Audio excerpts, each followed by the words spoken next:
All right. Well, welcome everybody to our weekly Rowing Canada coaching webinars. I'm Colleen Miller, Manager of Coach Education and Development. And today we have a topic called Bladework and Boat Run with Jeremy Ivey, Conlin, McCabe, and Max Lattimer. And I'll tell you a bit about each one of our presenters. And they can expand on it if I've missed anything. Jeremy is from St. John's, Newfoundland. Started rowing there and rowed in the US.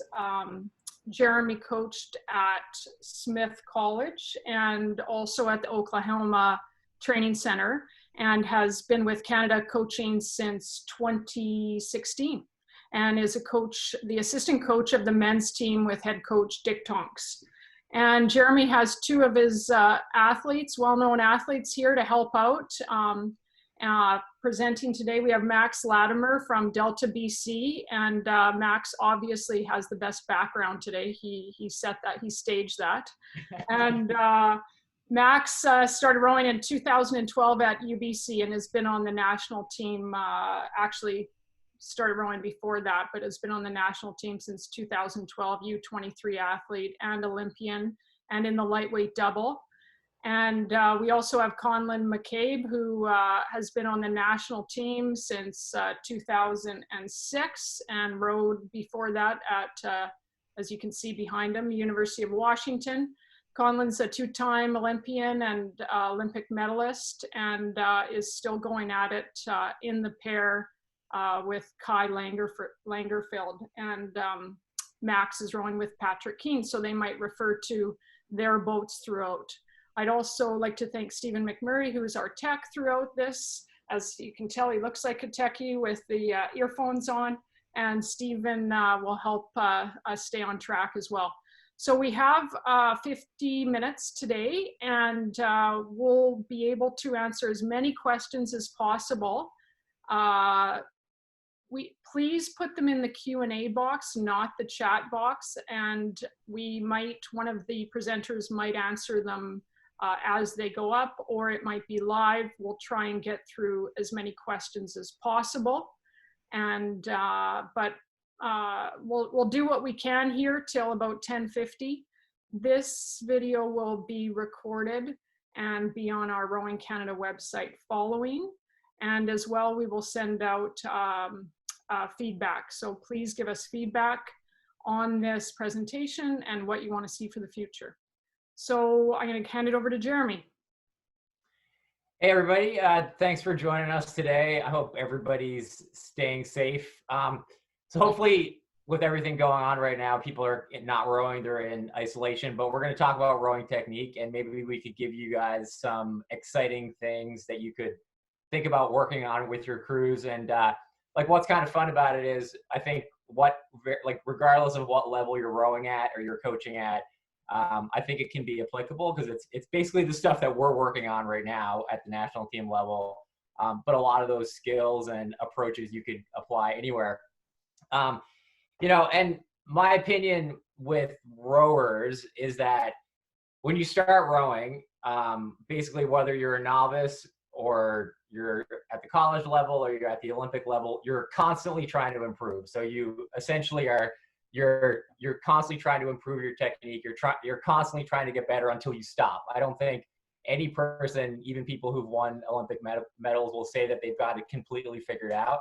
And I think the same thing goes for coaches, where as a coach, you should also be constantly trying to learn, improve. And I've worked with a lot of high-level coaches that have also won medals, and they are constantly trying to improve their skill and bring things back to their crews.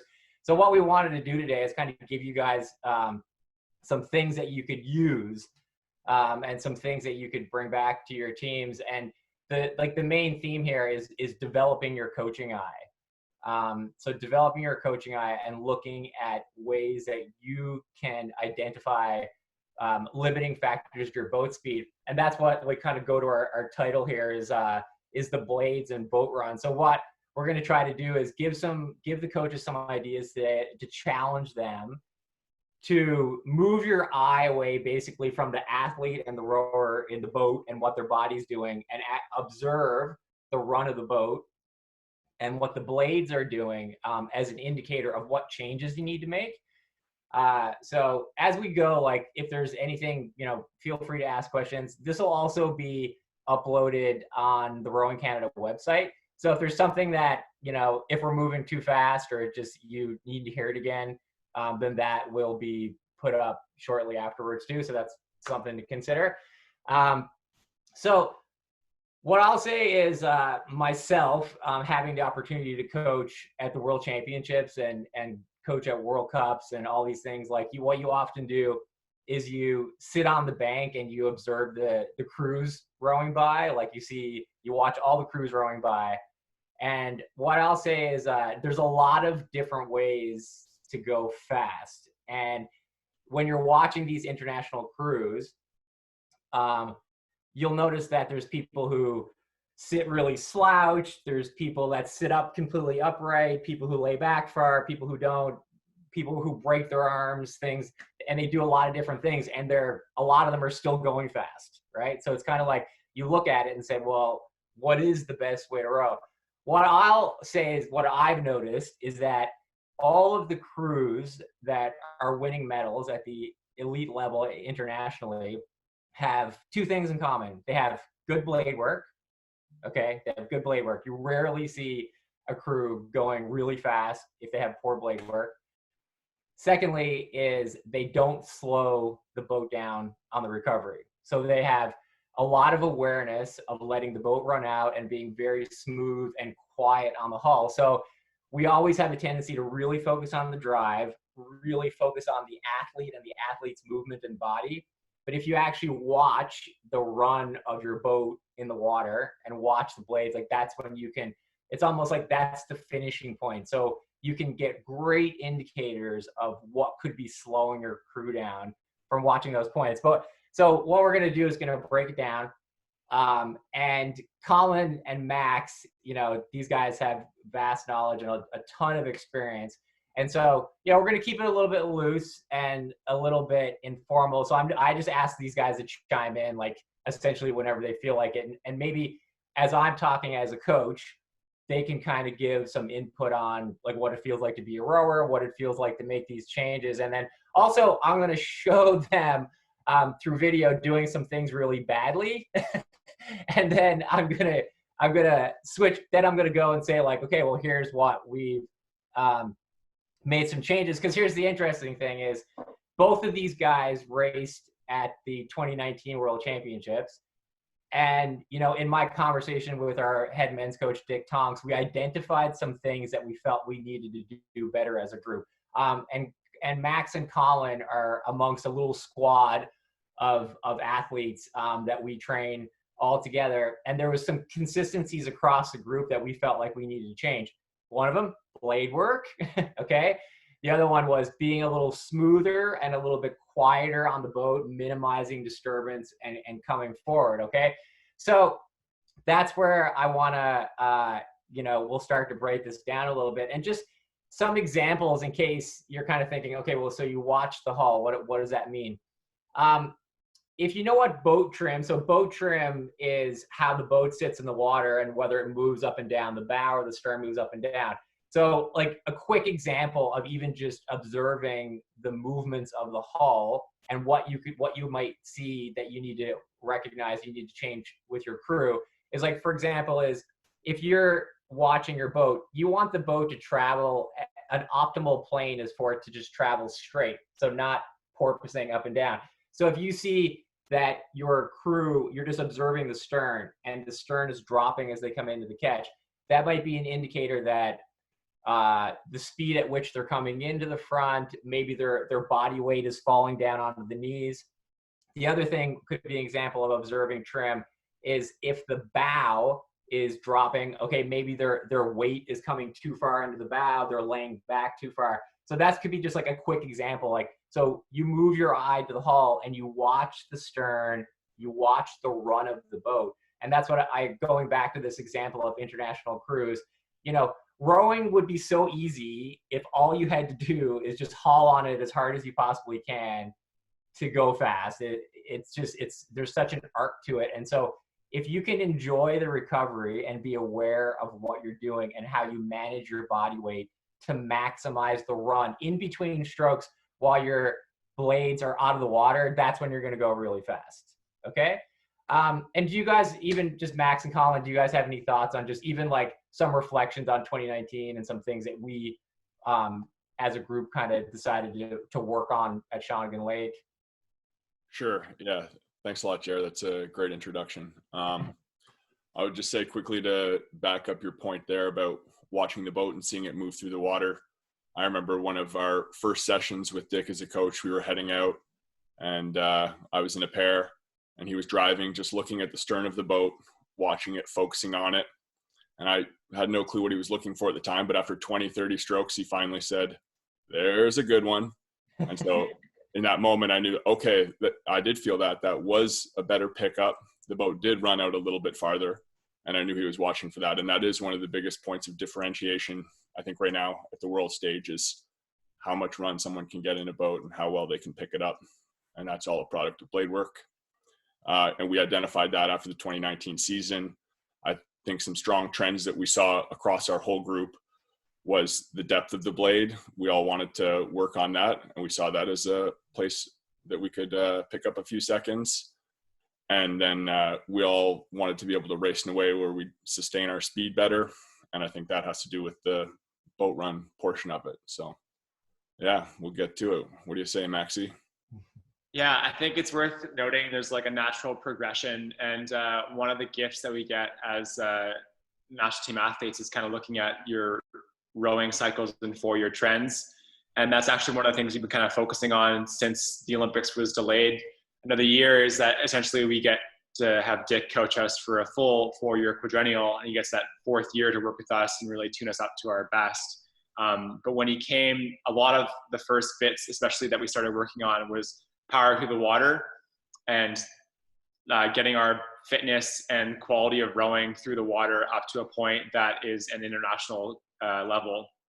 And now that I think we've had like a good 2.5, 3 years of that kind of style of rowing, we've been able to kind of like come off that focus, because we naturally will get our work done through the water just based on the training program and the training full time. But we can devote more of our mental attention to those finer details of the stroke, and that if we can make the boat run a little more efficiently, we're going to be able to, one, go faster, but two, have a higher efficiency so that we're saving more energy to be able to sustain our pace for longer. And that's kind of like the biggest buy-in is for both, like I'd say, like the pair and the lightweight double, because it's worth noting that we spend a lot of time side by side, because international GMS times between a lightweight double and a men's pair are quite similar. So we do a lot of staggered racing and a lot of staggered steady stating and then pieces together. And we definitely have all tried to work on being able to, one, hit maximal top pace, but then also have those finer details of blade work and boat run that allow us to sustain those paces for distances obviously a lot longer than 2K. We really do a lot of 5K and 10K pieces, and it's really, that's where you these details really accentuate how fast you're going.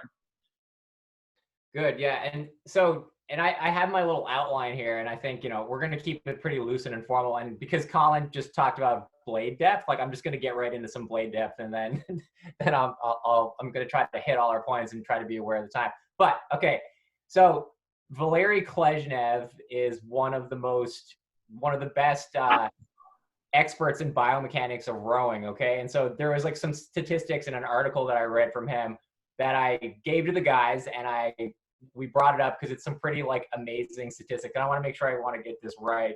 So basically, if you think about the angle of which the shaft comes down to the water, optimal, so the optimal blade depth is the shaft coming down to the water at about 6 to 7 degrees. Okay, so that would put like when the blade's in the water, it would put 40 centimeters of the shaft actually down in the water. Okay, so as you're driving, there's 40 centimeters, and that's optimal. Okay, so for every degree deeper you go, it puts 8 more centimeters of the shaft in the water. Okay, 8 more centimeters. And so, like, if you want your rowers to really like react to something, like this is what I from Klezhnev, which I thought was crazy, was so if you go up to an extra 6 degrees, okay, so you go 6 degrees beyond optimal, so you row really deep, it can decrease your 2K overall 2K time by 3.5%. 3.5%. So an example would be if your 2K time was 6:40, so you completed a 2K course in 6:40, that would slow you down by 14 seconds. Okay, so I mean, Max knows that 0.2 seconds in a lightweight men's double can be the difference between making a final or being in the B final and things like that. So imagine, okay, 14 seconds. Okay, that's a crazy number, but it's what some scientific experts have had. So go back to that 40 centimeters. So recognizing that one of the things that we thought we were doing as a group was rowing too deep, like in an effort to really drive the boat along, we were rowing too deep. So what you do is you measure from the edge of the blade, so the edge of the blade where the blade attaches to the shaft, and go 40 centimeters up the shaft, and then you place some tape on it. And then that will give you give the rower an indicator of your optimal blade depth. So that's where you want to go. So you really want to, that's just free speed. Okay. Like if you're rowing too deep. The other thing is when you think about the skinny shaft, like a lot of people, the Concept 2 skinny shaft, now Croker has a version of a narrower shaft. A lot of people think those if they do that because they're lighter and they're more aerodynamic. It's that, but it's also because this thinner shaft actually reduces the drag. Okay, so the shaft actually being in the water creates drag. So a smaller circumference of a shaft is less drag. So to be simple, don't row deep. It's really slows you down, and it's really going to be hard to go fast. Okay, so now we're going to get to a little bit of video, and then the guys can. I'm gonna show some video of these guys. 1 second. I'm trying to. Where are we going here? 40 centimeters is sweep, right, Jer? You had a question about that. Right. I think it's both sweep and scull. Okay. Because relative to the height off the water. But if you notice, what we did is we put our tape right on the outside of that 40 centimeters, because ideally for a rower, being able to like look behind you and have an idea of where that tape is, you want to be able to see it throughout the drive. So it's like a really great marker to like mid-drive be able to peek your head over and see, oh, white tape's there, I'm good, and then come through the back. Mm-hmm.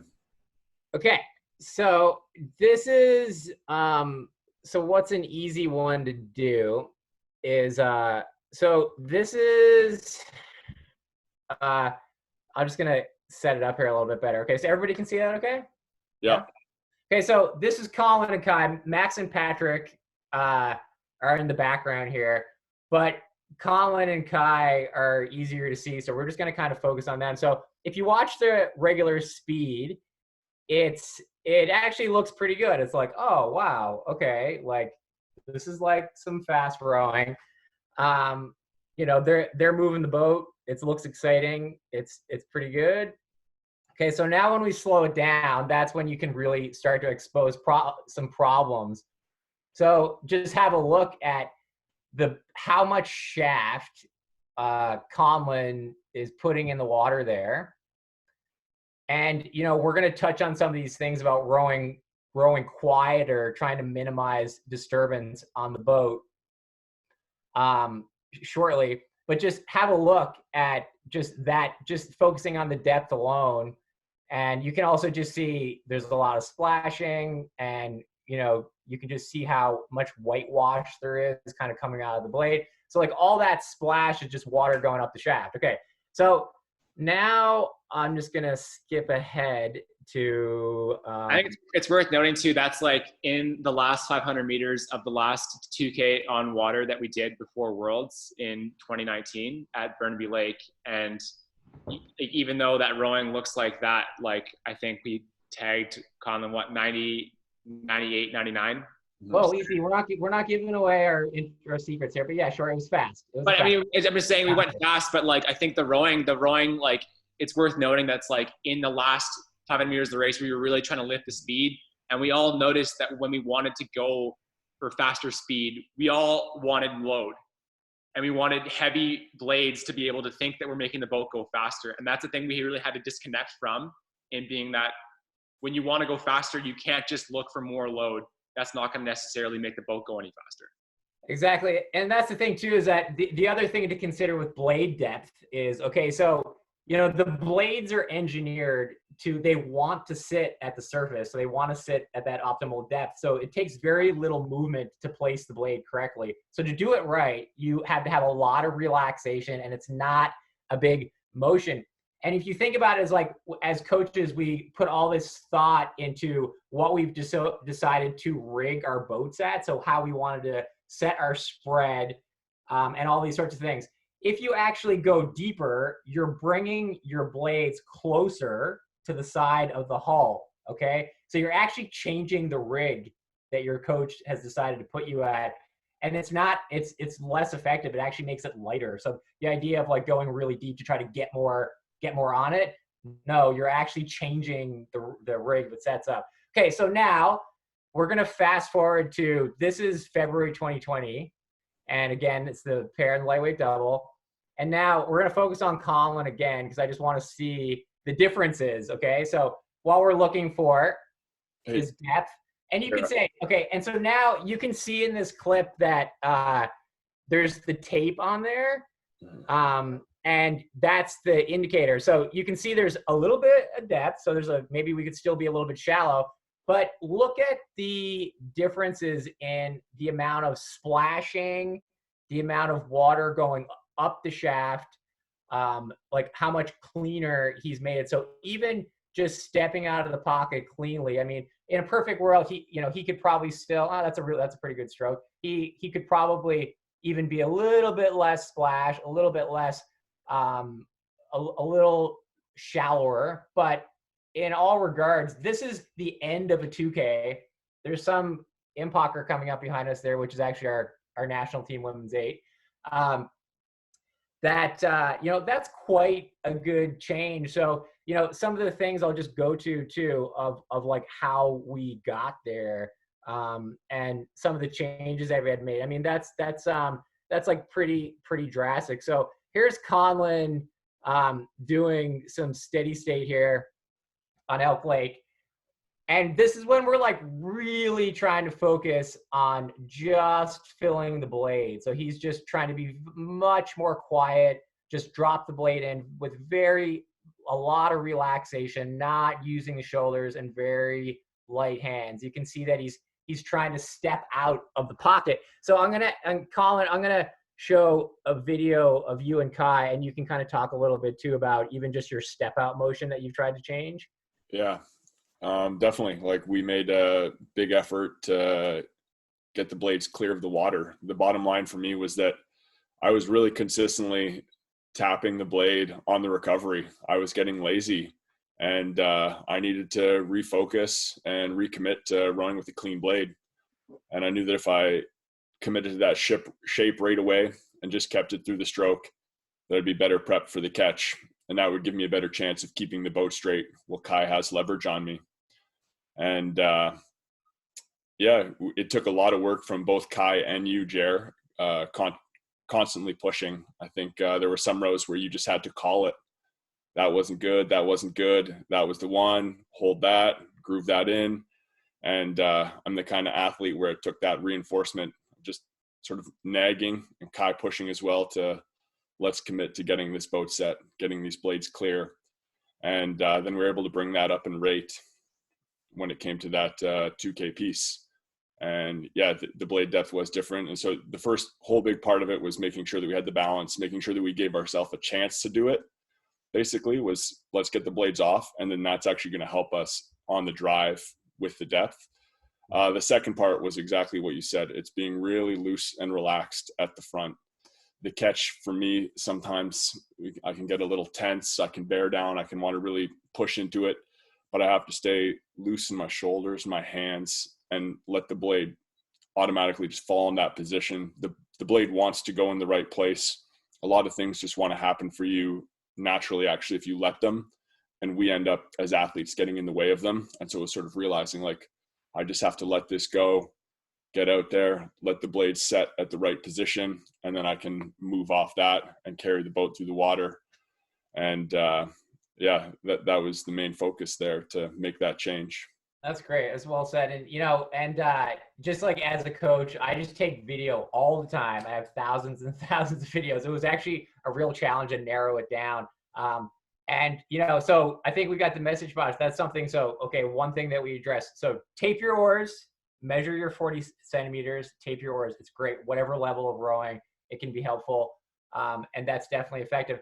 So I'm just going to go back to, okay, and this is like what I want to just talk about as like a good rowing stroke. Okay. So, and I don't want Max to get too big of a head, because there's things that we're trying to work on all the time, but I really like this clip of them rowing. I shared it on Instagram yesterday. I think, and this is actually like one of our last days before being forced into isolation. We were rowing on Shawnigan Lake, and the guys have made some really good changes throughout the year. These two guys have been doing a fantastic job and really working really hard. So just to go through some like principles of what we would, going back to our blade work and boat run, and now touching a little bit on boat run stuff, is if I was going to describe like some good rowing, think about that they're coming forward one speed with the speed of the boat. So watch how they come forward, and they're trying to not slow the boat down on the recovery. So as they extract the blade, they're enjoying the recovery. They're letting the boat run underneath them. As they come into the foot stretcher, they're drawing the boat to them. They're trying to do a very small movement to place the blade. So you can see on that Felipe hull, there's actually like, that's the paint job of the Felipe, is that line. So that's actually a really good thing for me to use, because I'm watching the trim. So if I was coaching these guys and watching the timing as they come in, is that, the boat is coming underneath you at one speed. So you actually don't want to slow down as you come into the catch. You want to just glide in, let the boat come underneath you. And then these lines could really help me to watch the trim. Okay, like, are we putting too much weight onto the stretcher as we come in? Do they need to be lighter on the feet as they come into the stern? Same as it goes to the bow. Are they dropping that bow? But those are some really great things. And like what Max is trying to do as a stroke is time it so that as the stern comes to him, he's picking that stern up very smoothly without letting it drop. And he's changing direction with the speed of the boat. So that's what you've really got to be aware of, the run of the boat and the speed of the boat. And like, think about it as like if you're on a skateboard and you're just putting your foot down to keep the skateboard rolling, you're just tapping your foot down. And that's like the idea. Like, think about this video here, kind of shows like much more of like kind of like a light, relaxed tap along. Like this is like a little bit, just Jared, think about it. Just a quick heads up, Jared. I think the video's lagging for a lot of people. It is for me as well. So if every now and then you just want to pause it on a still frame, and someone can take a look at it from that angle, I think people are getting a different quality feed just to sort of help everybody along. Okay, gotcha. In the call. Okay, is this clear right now? Well, for me, it's never clear. It's laggy for me, and a few people have said that in the Q&A as well. So just some people aren't going to have good video quality, but what you're saying is great. And if you put it on a still image every now and then and go off that during the video, I think that could help some people potentially. Okay, gotcha. Okay. That's helpful. Okay, good to know. So yeah, unfortunately, it could be my Wi-Fi connection. It could be anything. So, but those are just some things to think about as you're tapping the boat along there. Max, do you have any thoughts on that? On just like the relaxation and the things that come along with like trying to just like draw that boat to you, not letting it slow down in the recovery? Yeah, absolutely. Just a couple of things that you were saying. It took us a long time to figure out like what that feeling was of getting the blade depth that we wanted. I think it first started as one day, I think it was even like mid-row, he may have showed up some video. where we thought, like, we kept thinking like, oh, this is just the blade being covered. But in reality, we're still putting like a ton of shaft in the water. It was like this conscious effort to really, like, almost like in my head, I stopped thinking about lifting my hands at all, and like letting the change in the boat height dictate where the hands go into the water, and focusing a lot on, I can see a couple of people have asked one about like blade depth on the drive, and then backsplash at the catch. And I actually, like, rather than thinking about those two things, for an athlete, especially as an athlete in the stern, being able to see the stern of the boat is like a massive asset. And Patty actually, in February, Patty rode stroke for a few weeks just so that he could also get a chance to see his own, the stern in the double. But more so than like just like what you're looking for in terms of like V-splash or backing the blade in, or like what you're searching for at the catch, it's like timing, and the timing will show the most with the stern. And one of the things that we really noticed is Dick often will come up behind us, and like Conlin said, where he's staring at the stern and not talking. And we've done like from the bottom or the top of Shawnigan Lake, he's gone over 5 kilometers with his bow on our stern and not said a single word until like the last 1.5 kilometers. He'll start saying little things. But one of the things that I really noticed in the benefit of doing that, this is a drill I think all coaches could do with any boat, is putting your bow. We're lucky at Rowing Canada to have the pontoons, and he'd put both pontoons on either side of the stern. And so I would watch and see how much the stern kicked back into the pontoon. So if the boat's going at a constant speed, how much are we slowing the boat down on the front end and then picking it up and then moving away from the coach boat? So it's like seeing this little game where the boat kind of shoots away from the coach boat, and then this boat moving at steady speed. How are we getting picked up by it? And are there things that we can do to limit the amount of stern going into the pontoons and before it shoots out? And one of the things I noticed a lot, and this might be a little bit different because I know in sweeping with the big blade, things sort of just have to be a little bit quicker. But with sculling, Patty and I both noticed that the more effort we put in to trying to move the boat right off the front, the more the boat actually pushed back into the pontoons. And so I think that's because we were going deep. We were not picking the boat up or not putting our blades in with the speed of the boat. And so what we tried to do instead was let ourselves take the time to let the blade fall naturally into the water. And rather than using a lot of effort when your hands are extended, and the blades, when you think about it, the blades are not moving the boat in the direction that you want to be, give the boat a bit of time to get up and out of the water. And then once you have that load and suspension that you're comfortable with, then you execute like the forceful drive. And we noticed that the more and more we worked on that, the more the stern would fall less in between the pontoons, and the more we would just have easy, steady boat run going more consistently. So that's definitely something that we could try and talk about a little more, Jared, because I know you've done the same thing with us. Yeah, no, I definitely agree. Those are all like really good points. And, you know, and just like, those are some great points on the boat run. I think I'm trying to be conscious of the time. I think Colleen, because we're already at 35 minutes in, but it's just, even if I just was going to switch back to, you know, and just watching like what we would describe like good blade work as, I just want to make sure that we cover that, is think about it that as the blades are coming to the finish, what you would want is that as you come right to the finish, just before you're about to step out of the pocket, you want to think about that you release the pressure. So it's like you're taking your foot off the gas. You kind of just let go of the pressure, and then you step out of the pocket. What you don't want to do is have the curved edge of your blade slap the water on the release. You want to get that nice step out. Colin was referencing that when we were looking at the pair video. And what you would want to do then is establish your blade height off the water so that there's the correct height that as you square up, the bottom edge of the blade has room to come down to the water and catch a nice direct catch. And that's the thing too, is that when we're talking about backsplash and things like that, like I actually think like the minimal, like especially in smaller boats, the less disturbance to the boat and less disturbance to the water, the better. So you're actually not trying to create a huge amount of splash, and everything has to be appropriate to the boat speed. as it goes by. So you're squaring up, and, you know, people have different opinion on when to square up, but, you know, we kind of say, like, as you come over your toes, you don't want to be squared too early because that's going to cause some, like, unnecessary resistance coming forward. But think about that. You're squared and you want a nice direct entry, a very small movement to place the blade. The hands are very light, and it's just, the trick is doing it with a lot of relaxation and just minimal disturbance. And so what I'll show too is, like, this is like Max and Patrick rowing last summer, and it's actually some pretty good rowing, but it's quite a bit deep. It's quite a bit deep. What's the quality of video on that one, guys? Okay. Yeah, it's not bad. Not bad.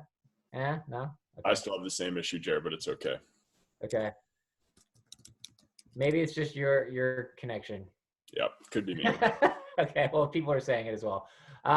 Okay, but it's quite a bit deep, and, you know, and they're, like, pretty relaxed. What I'll show too is this is them in 2018. I actually love this. Like, I mean, this is like some really good, solid, fast rowing, but they're a little bit rigid. They're pretty deep, and it's a pretty big motion to place the blade. I mean, this is still, they're going pretty fast here, but it's still like a bit of a big effort, a bit of a heavy hit. Good quality rowing, but there's just some lacking a bit of smoothness to it. So, you know, and then this kind of going back to like, okay, wait, we'll go to, not this one. Let's see here.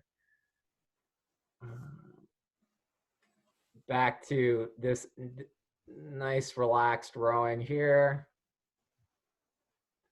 So they're just doing some relaxed steady state, but you can just kind of keep an eye on the tape. Look at their bodies for their how relaxed they're rowing, the looseness in it, and just going back to that idea of watching the stern, trying to not let it drop, and just being very quiet on the hull, drawing to them, and it's really relaxed. Okay. That's pretty good. Okay, Colleen, should we, like, I'm trying to think of all the things that I needed to get through before we need to go to, how much time before we need to go to Q&A? Or you got to unmute. You got to unmute yourself, Colleen. Can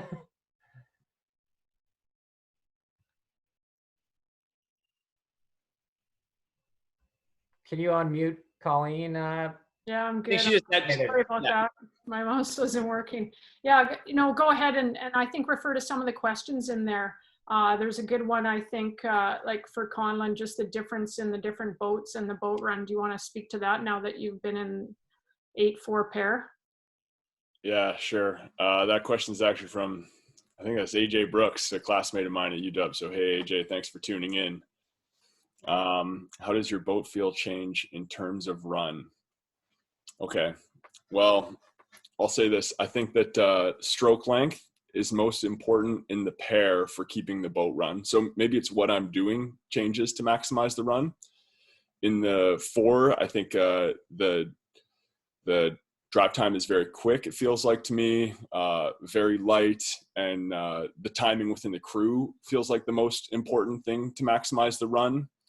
And then I think in the 8, you can increase either length or power, and run increases, and it feels like the most forgiving boat for me when I'm rowing in. So the 8 feels like the easiest boat to get running and to make a change in. The 4 feels like the one where you have to have the best, the best timing within the team to maximize that run and feel it. And then, yeah, the pair, you have to row long together, and you have to do your part for sure, because there's just 2 of you. So yeah, I'd say I hope that answers your question, AJ. Thanks for tuning in. Another one asked a little earlier by Timothy McCormick here. Is there a best relative stroke rating to evaluate porpoising trim? I.e., is it best evaluated at race rate, or can it be equally evaluated at lower steady state ratings? And I would say to Timothy, I think it can be equally evaluated at all rates. We train mostly at low rates. And if you get the boat running well at low rate, it's the exact same boat at high rate. You're just taking more strokes. So as long as you keep your pattern the same and the things you're doing the same, the boat should run the same way. So you can learn the effect at low rate where you have a little more time to get it going. And then at high rate, some of those things will actually become easier because there's less time to sort of let the stern sink down. So for some people, increasing the rate makes it even easier to do this, to have the boat, to reduce the porpoise of the boat. But then some people will horribly mistime it, missing the catch and everything, and you'll see the boat porpoise, but they're never going fast. They'll be out the back right away, Timothy. So you'll know that there's lots of things going wrong there. How about the one from Brian? Max, can you answer that one? Just related to the boat run. It looks like the hands moving away after the finish is relaxed and not too quick. Is that intentional? Yeah, that's something that Patty and I, like, we don't pause or anything like crazy drastic on that end. But we definitely like to feel the speed of the boat, and that's definitely more of a sensation that, like, internally in the boat, less about like look, more about like feeling the sensation of run. And so if you're like working really hard on the drive and you have this really good suspension and your point of suspension kind of starts to end and you feel like your arms are coming to the back end, a lot of time Patty and I say, like, once you've passed like your perpendicular with the boat, I remember Volker saying this to me back in the 2016 quad, is that like you can't accelerate the boat past the pin. So basically it's like make your acceleration to the pin. Once you have your point, it's more about like holding what you've made and not messing up anything else to the recovery. And then the blades exit the water. And I always like to think about the time that I'm taking, like some people may coach like a stop or whatnot. The time that I'm taking to bring the handle down and around is the only time that I take at the back. And so if the hands are down, letting the blades exit the water, the hand kind of starts the movement away from the body. Never stops, but just thinking about what gets the body going is the hand kind of taking the momentum of the stroke around the back end and then leading the rest of the body out. And then the sensation that we always get internally is that pays off the most for giving us the most boat run without having any extra effort on the recovery. And so I wouldn't necessarily coach a look of it, but trying to coach a feeling of, especially it's important and best to do in the small boats because you'll have the most amount of feedback if you're working to drive and really trying to feel out the recovery. Yeah, and I think it's great too because if you kind of take that little bit of relaxation there, it frees you up to keep that one speed into the catch and not letting the boat slow down, drawing it to you and changing direction with the speed of the boat. Because the other thing that you really need to watch for with blade work is tearing the pocket. So that's kind of where it comes from, the idea of that, observing the blades.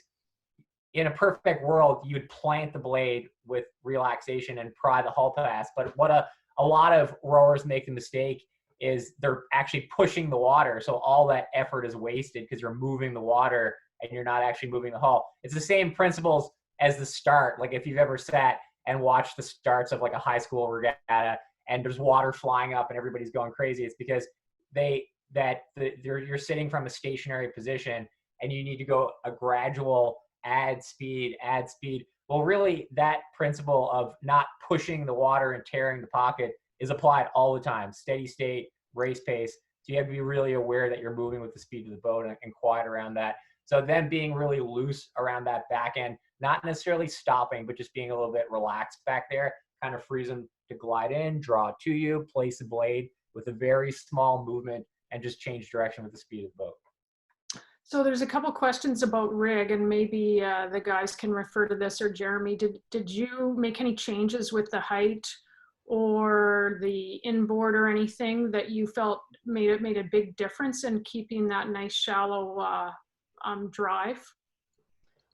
Maybe not necessarily so much for the depth. Like, of course, if you could give them a little bit height, of course, if they're rigged too low, they're going to have a tendency to go deeper. But if you kind of sit squared and buried at the finish and have them sit at the finish of like where you'd want them, like maybe, I don't know, if you had where you want the handle to sit at the finish, and then that can kind of give you an indication of where your optimal height is. The other thing is, if you rig them too heavy, they're going to have more of a tendency to tear the pocket if it's a heavy load. So you can, like my suggestion would be to experiment with different rigs. I wouldn't go too far away from standard. There's a lot of things online about what standard rig is, and it's usually correct, but you can make little modifications to optimize your cruise speed, and you can use, the other thing is pitch, okay? Like with Max and Patrick, pitch like really helped with the blade depth. So for example, 4-degree pitch is like very standard of like what most people as a starting point for the pitch on the blade, okay, would be. If you increase the pitch, so if you go up to 5 or 6, it gives them, it'll help them go shallower. So without even coaching them to it, it'll help them go a little bit. So that's the other thing you could try. With Carling, we put her pitch up quite a bit. We put Max and Patrick's in with the pair. We experimented with it a little bit. So that can actually help you achieve your blade depth issues or correct your blade depth issues. Yeah. I would also reiterate, Jared, that like that also comes with a bit of feel. So I know that Jared often has like tweaked our pitch without telling us.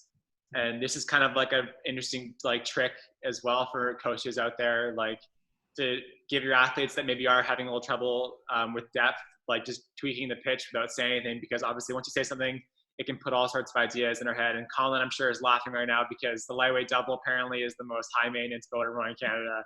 We like Patty. I will say this though, Patty can feel a degree of pitch off. That guy always is like, my left pin is doing something funny. And then Jared will put the boat down, make sure it's like 100% level and be like, yeah, Patty, the left pin's out like a degree. And he's like, see, I'm right, I'm validated.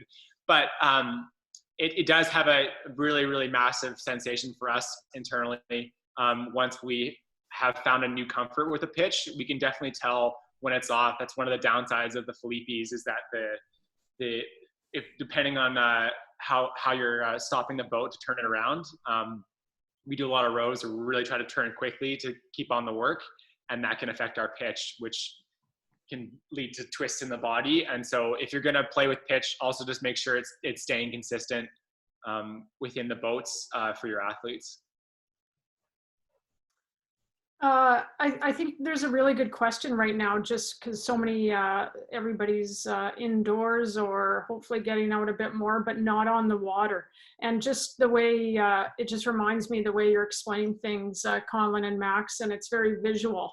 And as far as now during this time, and you know, you're not on the water, and you seem to be hitting some good strides at Shawnigan Lake before you went into isolation. Is there anything you're doing visually or in visualization or on the rowing machine that you want to keep those same principles and that same feel in the body? Is there anything you're working on? Well, I guess for me, when you go indoors, a lot of this stuff is really hard to work on as far as like actually making a change. But I think it's really good to think about this stuff all of the time. And I think that you want to be visualizing all of it while you're erging. But I think it's difficult to make a change until you're actually back on the water.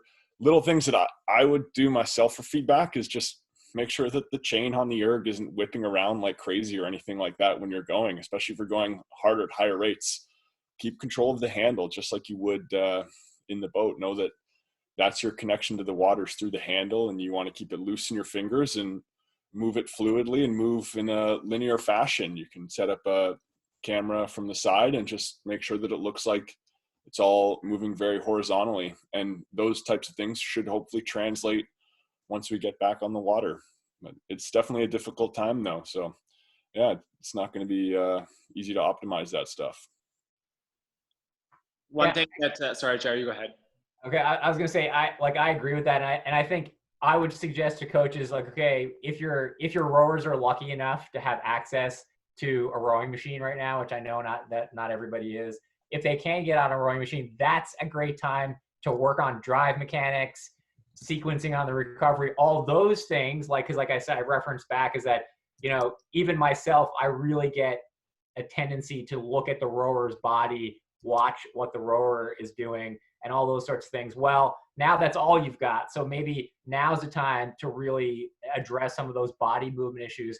So when you do get back on the water is when you can move your eye to observing the hull, and then you can observe the blades and really get your crew going fast. But the sooner that you can get your boats rowing quieter, more relaxed, with like as very little disturbance on the water as possible, the better. Colleen, if we have to wrap up, I had to get my coaching tips out. I just want to add one thing to what we're doing, and this might like not necessarily be contradictory, but like one of the things I'm trying to focus on during this time is like really hammering the fitness, because like if you can take care of like the machine's obviously the best tool for getting fit. And so if you have access to a machine, or even whatever you're doing to get fit, like if you can get your fitness to a point that's really high, if you want to have time to make technical changes on the water, you can come to these rows and not be so anxious about having to like put this massive amount of work in, because you are already like fitter than you were when this thing started. So you can come in with the focus of being like, I don't care, take the stroke coach, throw it away, no splits, no anything, and just go on working on technique. Because like the technical changes do take time. They often make you slower when you're first doing them. So committing to making a change that's not necessarily going to pay off for speed right away will be easier to do if you know you've put in this massive amount of work to be fit when you haven't been able to work on technique as much on the water. And so Patrick and Kai are not here right now. What would they say? Are they agreeing with what both of you are saying? Or would they say anything different? Good question. I know at least Patrick's watching, so be careful. Patrick just said yes. Okay. Well, Colleen, I wanted to give my 5 coaching tips. If we do, we could probably stay here all day, but I know we're obviously over time already. But I just wanted to give my 5 like general coaching tips that, like, you know, things that I've learned and you know, moving my way throughout the system is, okay, number 1 is shadow experienced coaches. If you are able to be a place where there's a more experienced coach or a successful coach around, you know, someone at the national team level or whatever, shadow experienced coaches, it is the best way to learn. Ask to launch ride. Go out in the launch and watch good coaches. And I know it can be intimidating sometimes to go up to somebody and say, hey, or email them and say, hey, can I go out in your launch? But most coaches have no problem with it. I would highly recommend, and I spent a ton of time launch riding and observing and shadowing coaches when I was younger, and it really helped. Secondly is, if you are in Canada and you have the ability to do the RCA coaching certification, I would also highly recommend do that. Get certified. And like last year, I completed the performance coach, and even to have Volker Nolte like actually come out in my launch and critique my coaching and say, do this, don't do that. I mean, hugely valuable. So do that. I mean, I would highly recommend get certified. The last one, I have three more. Okay. Is if you're going to focus on a technical change, like maximum stick with 1 or 2 focuses per session. And for that matter, like per week or month, like if you keep moving from different things, it'll be really hard for the rower to make the change. So for example, if you're coaching the catch and then you start talking about the finish, it's really hard. So really try to be concise and direct as a coach and stick to one focus, and it'll really help your athletes. The next thing is that if you want a drill to take an effect, you have to repeat it. So it has to be done multiple times over multiple sessions. If you do one drill one day during one session, it will do nothing. Like, you've got to repeat it. You got to say, what am I trying to get out of this drill? And then get them to repeat it. Incorporate it into your warm up so they do it every single session. That's when you're going to make the change. The last one is to keep them moving. And this is something that Mike Tatey used to always say to me, is that if you're coaching athletes like high school or college and they have a very limited amount of time on the water, maximize that time on the water. So try to not spend too much time with the crew stopped with you talking. Try to get them moving. Like, for example, if you're coaching novices, when you get off the dock, the more strokes those novices take, the better they're going to get. So even working on blade work from the very beginning, start in 6s on the square and row them on the square for weeks and weeks and weeks before you even worry about going all 8. Get that blade work starting right from the very beginning. Teach them about correct depth in the stable environment in an 8. And then by the time they get to me, I'll have much less work to do. Okay, those are my 5 tips. And we'll give Conlin and Max one last word. So here's your chance. Who wants to go first? Oh, thanks, Conlin. No, thanks everybody for tuning in. It's really nice to see like the rowing community sticking together, and thanks for listening to us talk about some blade work and boat feel. Yeah, I'd echo that. Thanks everybody for tuning in. If you want to make one of these changes, you got to really commit to it right off the dock, the whole way through. Dedicate all your attention and focus to it. Get it done. Awesome. Thanks so much. Thank you, Jeremy, Max, and Conlin. That's awesome. And I just want to make a point that we've had the highest attendance so far in our webinars. Way to go, boys. We had 200 registered. We see 136 here. So you're going to get a pay raise, each one of you. And this will be on our Rowing Canada website, this recording following. We might be able to get the links or the research from Pleshnev. I don't know if you can do that, Jeremy, but if possible, we might be able to share that. And as well, please give us your feedback. Tune in next week, same time, Zoom as well. And appreciate everybody doing this. And I hope you learned something today. And stay safe and train smart. Okay, take care. Bye-bye. Bye-bye.